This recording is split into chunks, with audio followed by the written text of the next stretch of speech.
بسم اللہ الرحمن الرحیم۔ میں ایک دفعہ رائیونڈ گیا، لاہور جانا ہوا تھا، دوستوں نے کہا سیر کرو گے؟ میں نے کہا ہاں، کہا رائیونڈ سے شروع کر دیں۔ میں بہت اچھا۔ مغرب کی نماز سے پہلے ہم پہنچے تھے، یہ طارق جمیل میں نے دیکھا دیوار کے ساتھ کھڑا تھا، مجھے دیکھ رہا تھا، لیکن مولانا احسان صاحب نے کہا یار بھائی عبدالوہاب سے تو ملو۔ میں نے کہا ان کا اعلان ہوا ہے بیان کا، کہا اعلان ہوتے رہے چلے۔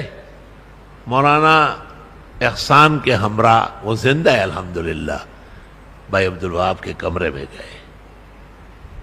بھائی عبدالوہاب کو اس وقت اتنا تیز کشف ہوا کہ میں مان گیا کہ یہ صاحب دل ہے، کامل و اکمل ولی ہے۔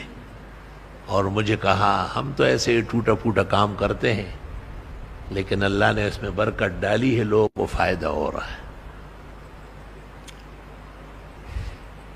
پھر دو قصے مولانا یوسف بنوری کے سنائے، امریکہ و برطانیہ میں، کہ انہوں نے ہمارے ہاں بیان کیا، اس کی بہت ضرورت تھی۔ اور دو قصے مفتی محمود کے سنائے۔ ایک قصہ صرف سناتا ہوں۔ بھائی عبدالوہاب صاحب نے کہا کہ ہم ایک ایسے ملک میں جا کے جمع ہو گئے اور نظام الدین بستی کے بزرگ بھی آئے ہوئے تھے، لیکن کوئی غلط سی آئی ڈی ہو گئی اور ہم پر سخت پابندی لگ گئی، یہاں تک کہ وہاں کے مسلمانوں نے بھی ہمیں معذرت کی ہے کہ ہمارے پاس ملنے نہیں آؤ۔ ہم بہت پریشان ہوئے، اپنے ہوٹل سے باہر نکل نہیں سکتے تھے۔ اچانک ہمیں ایک خبریے سے پتہ چلا کہ پاکستان سے ایک موقر وفد آیا ہوا ہے اور اس کی قیادت مولانا مفتی محمود صاحب کر رہا ہے۔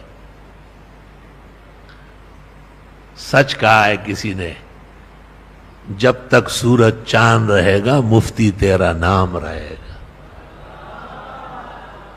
عبد الشکور دن پوری زور سے جوش میں آیا، وے لوگو، مولانا مفتی محمود تھے، کبھی وہ بھی موجود تھے، شیخ الحدیث و شیخ التفسیر تھے، کبھی صوبہ سرحد کے وزیر تھے۔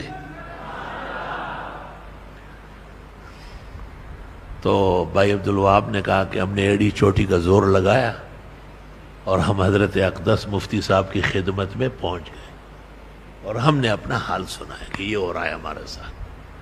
انہوں نے کہا کوشش کرتا ہوں کہ مجھے اس بارے میں بولنے کا موقع مل جائے۔ فرمایا کہ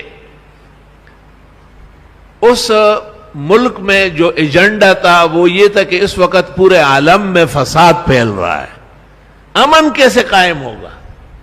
تو حضرت مفتی صاحب نے کہا کہ مجھے اس بارے میں بیان کرنے دیں،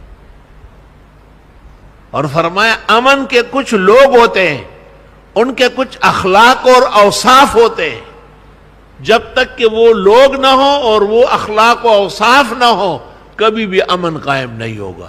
کہ ملک کے صدر نے اچانک پوچھا کہ وہ لوگ کہاں ملیں گے؟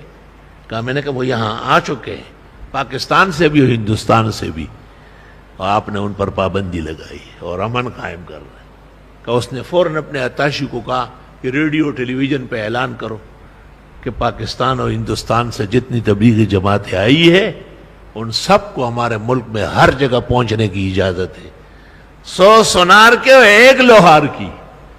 سبحان اللہ۔ بھائی عبدالوہاب قرآن کریم سامنے ہے، مسجد کا ماحول ہے، حالت صوم ہے۔